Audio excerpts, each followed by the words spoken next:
tuning into another edition of Street Poetry on the Prescription. I'm here with the lovely Raven, aka Rayo Kali. Hi. And she has her book, which we're going to talk about later. But we're in Cascades Preserves, right? We're out here in Atlanta in Cascades Preserve. It is beautiful. I took some pictures. I'm going to post them later, so y'all definitely check out.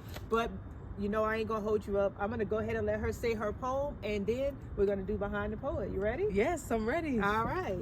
All right, y'all. So as she said, this is my poetry book. It's called In a World of Consciousness.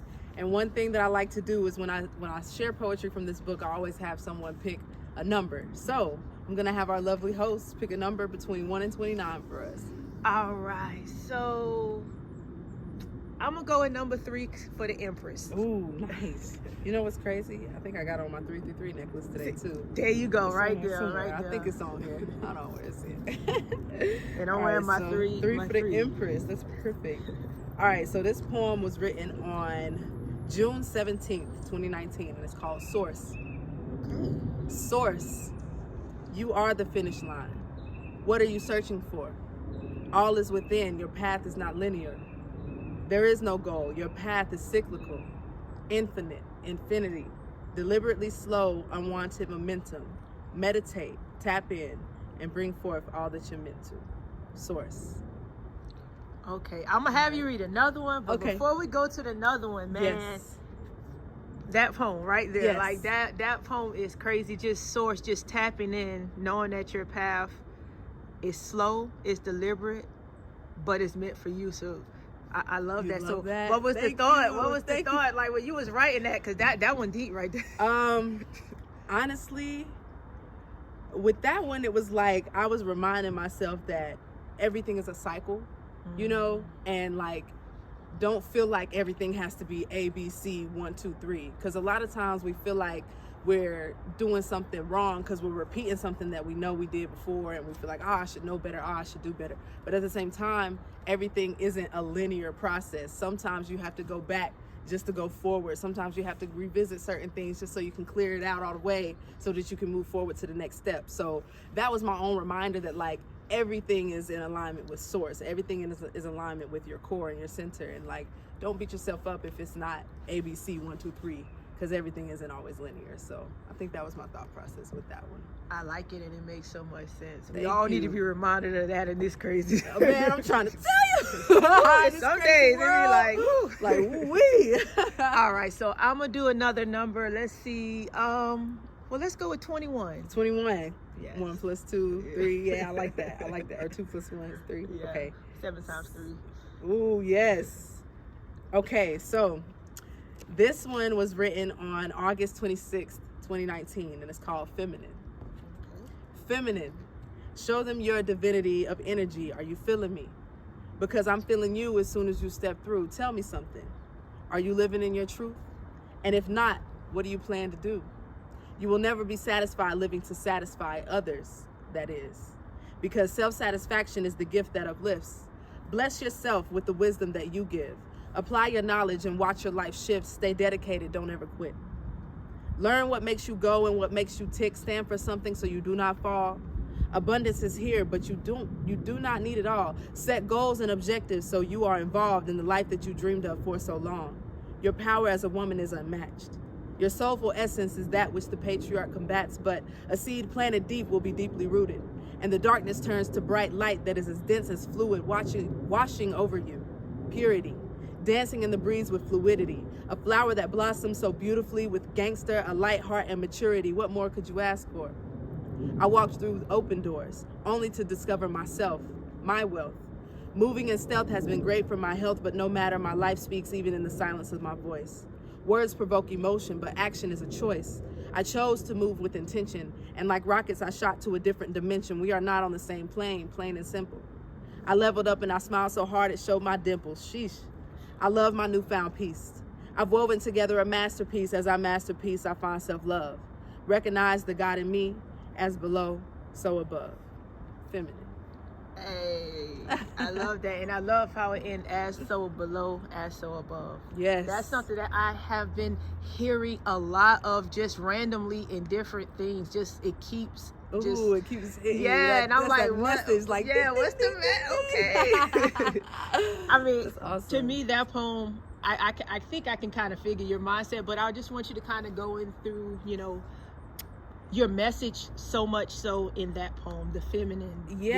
I would assume the defined feminine. Yeah. So, like, I feel like the feminine essence is one that, like, people are, especially men, because although I mentioned your power as a woman, I think it's important that men tap into that feminine essence as well, because the feminine represents the darkness, it represents the chaos, it represents that, the triple darkness of the womb. Like when you're in your mother's belly, that's darkness. When a seed is planted, there's darkness. So for me, the feminine in this poem, it represents that darkness of the unknown and that kind of feeling of chaos and like you don't know.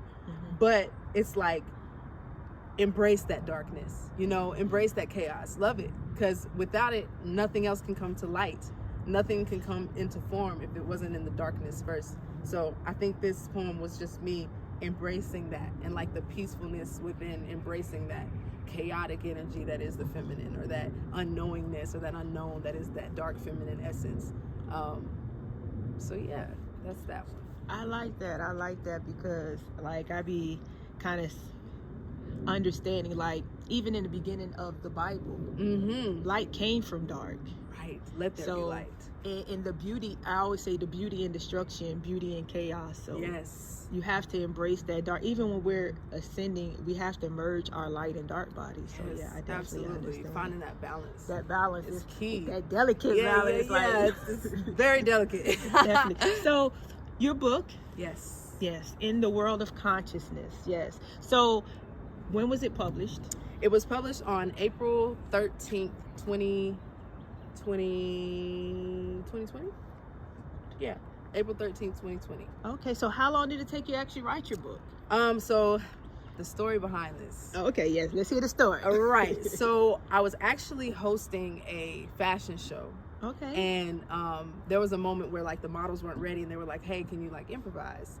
And I said, yeah. So I started doing some poetry and amongst other things. But at the end of the show, a publisher came out to me. She just so happened to be in the crowd. And she said, hey, have you ever published a book? And I said, no, I haven't. And she said, I would like to help you publish your first book. And so I said, okay. So we got together, and she was saying that my book was already written. She kept telling me that. She said, your book is already written. Don't overthink it. Like, I guarantee you, you already have a book written. You just need to, realize that it's a book. And she was right. I was doing a modeling boot camp at the time. Shout out to Heart Press Studios.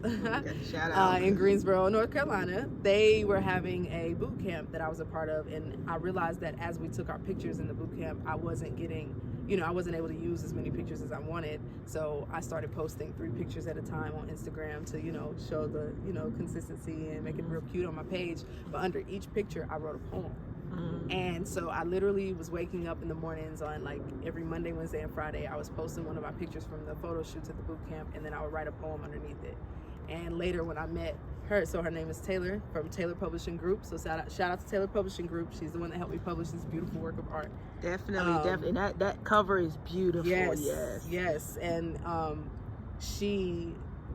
went on Instagram and I got those poems that I had posted on my Instagram, and I typed them up and made them into a transcript. And so that was how my poetry book came to be. As I was writing it, I didn't even know it was a book. It was literally just poems on Instagram that I had written. And so that's how it came to be. It didn't take me long, I don't think, because I was just kind of going. I was just waking up. I told myself I'm gonna post pictures and write a poem every day. And I did that for, I guess there's 29 poems, divide that by 3, however many that is, that's about a week. So like about 9-10 weeks, I guess it took me to write this, if I did it consistently. So yeah, and then like I said, it was divine intervention. I was just about to say that was the universe, definitely. Yeah, like, I'm trying to tell you. It just when we put that work out there and start doing that action, it's like things just get drawn to us, and that's a beautiful story. Like just for how like you just improvising, and that led to a book. Yes, definitely. Yes. So before I go any further, what you got on your finger? What we rocking there? So this is turquoise. Okay. I actually just got this from Mama Tawili. She is a elder in the community, and she sells jewelry. She told me she's been making jewelry since she was 17 years old, and she's never worked in like a corporate setting ever in her life. And she's now in her, you know, I don't know how old she is, but I know she's an elderly woman. And I got this from her. I seen it. This was Thursday, right? So what's today? Saturday? This was 3 days ago? Friday, or 2 days ago? 2 days ago, okay. I seen this and I said, what is that? She said, turquoise. I said, oh, that's my birthstone. I'm a Capricorn, December Capricorn. Oh, okay. So I was attracted to it, and it happens to be my birthstone. So, yeah, it's a turquoise. It's pretty and it's bright. It's a bright turquoise, because sometimes turquoise are more greenish, but that has more of that darker blue hue, and it's pretty. Yes, and this is my favorite like hue of blue. Like, it's so hard to find, but it's definitely, I love it. It's so when did you start writing poetry? So I've been writing since I was like 10. I could find like diary entries from when I was in elementary school, and I can find little short stories that I was writing when I was that young too. And it was just something that always helped me. I feel like as a kid, I always had so much on my mind, and I didn't have anybody to talk to about it, really. I didn't know who to talk to about it, so I talked to myself through writing. And it really helped me with my mental health, like as a child, as a teen. Like, I tell people all the time, my poems are mental medicine. Like, that's my intention when I'm writing my poetry. I want it to be mental medicine, because I know how much, especially now, the conversation of mental health has come up, and just, making sure that we're in a good headspace, or if we're not, we have someone to speak to or talk to about it, or do whatever we need to do. And for me, that was writing. So like I said, I've been writing since I was in elementary school, but as far as like taking it serious or turning it into a work, like I said, it happened when God wanted it to happen for me, but yeah, I've always been a writer. That's cool, man. And so now let me ask you a question. So was that like when you first started performing too, or were you performing poetry before the model? So I had been performing since about 2015. Okay. Yeah. At different open mics, poetry slams, poetry events, and things like that. Not consistently though. Okay. I started consistently performing when I moved to Greensboro in January 2018, and I went to A&T, and there was a big artist community in Greensboro, like, because there was all these schools. There's A&T, UNCG, Bennett, Guilford Tech. There's just all these different schools where there was so many people who could come and be in the space. So there was a whole artist community that I was tight with, and that was when I started really performing a lot, like every week. I was going to open mics and showcases and things of that nature. And then on top of that, I was bartending out there at all these different places. So I would be on the scene bartending or on the scene performing. So 2018 was when I started taking like poetry performances more serious. Yeah, I think that's because like fall 2017, I told myself I would. I was like, I've been doing this. Like, why not really like see, like, if I'm talented in it, but what'll happen if I really start like working at it? Put your foot forward and you see what happens. Yeah, right. Here we are. If we was to go to Greensboro, what would be your recommended artist spot? Like the one you got to go to. The Artist Block. Okay. You got to go to the Artist Block, man. That was my stomping ground for a long time. Y'all heard that? Greensboro, the Artist Block. Yes. So I heard you mention you did some poetry slams. So what drew you to poetry slams? Because that's a whole nother monster. That's a whole nother thing, right? Okay, so actually, the poetry slam that I was a part of, it's really only been one, and it was the one that I was a big part in, like, bringing to life. And it was at the very first college that I went to, Mars Hill University. We put together the poetry slam there. Me and a couple of friends of mine who we're still tight to this day. We are now the same group that helped with the poetry slam at Mars Hill. We are now Compass Music Group. So it's a whole music thing that we're putting together now, and that was what done it. Like, we wanted to bring more, because it was a liberal arts school, but we wanted to bring more of that performance aspect to it. So we did all kinds of stuff.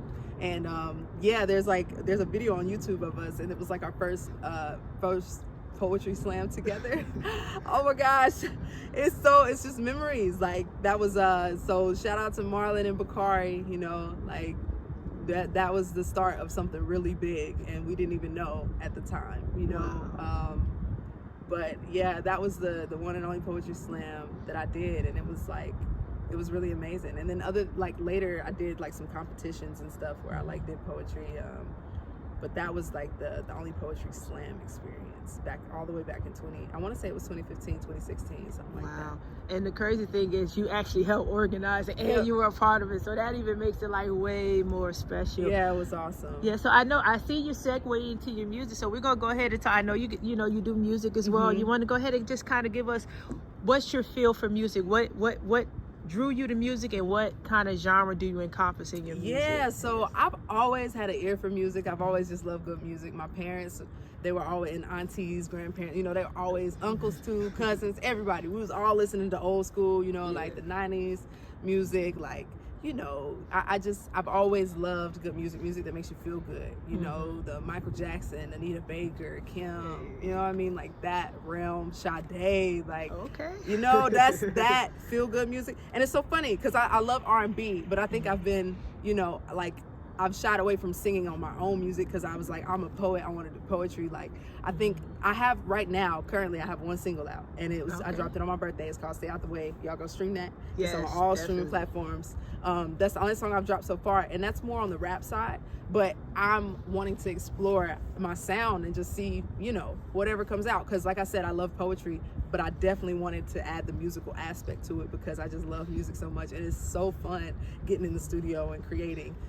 So yeah, I want to get into R&B, all of that, a real poetic rap, R&B-ish, R&B drill, whatever comes out, whatever comes, we're gonna see. So when we gonna get in the studio so we can hear this get dropped? Right. We gonna get this done? Look, ASAP. ASAP. I like that. Rocky. It's coming real soon. Okay, well, we're gonna be on the lookout for that. So before I wrap it up, I want to ask you your shirt. Yes. Tell me about this shirt. So this is A.A. Rashid. Y'all haven't heard of him, just go look him up. It's really hard to describe him. Yeah. Just know he's amazing. He's an amazing teacher. He's a student of life, but he's an amazing teacher because of that. So just look up A.A. Rashid. I can't even describe him. I don't even want to try. I don't even want to try. Like, but just know, like he'll change your mind. He will really upgrade your thinking. At least that's what happened for me. He really opened my eyes to. He just really opened my eye. He opened my eye. He'll open your eye. I'll say that. Okay. But this is him, A.A. Rashid. This is his shirt. This is his brand. But I definitely consider him to be one of the master teachers of our time. So yeah, you should definitely go look him up on Instagram. A.A. Rashid Art. If you want to know more, definitely look up A.A. Rashid, especially if you're in that process of awakening. Or even if you're awake and you just want more information, definitely look them up. Absolutely. So if they're in the Atlanta area, where can they see you pop up at? Yeah, so I spend a lot of time lately. I've been at Unity and Coffee. You definitely want to go check that out. I spend a lot of my time in the West End. We have our game nights on Thursdays, open mics on Wednesdays. So yeah, that's where y'all can catch me right for now. Yes, definitely check out Unity Cafe. Was it Coffee and Cafe? Unity and Coffee, yeah. And then also you want to check out the Zen Bar. So I'm also a Reiki practitioner. So check out the Zen Bar. That's also in the West End. That's another stomping ground of mine, if you will. So yeah, definitely Unity and Coffee and the Zen Bar.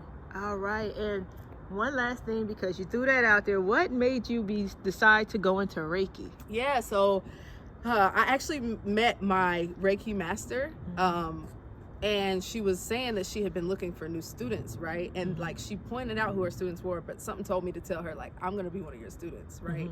And then I think it was a year or two after that, we reconnected, and I ended up being her student. She didn't even remember me.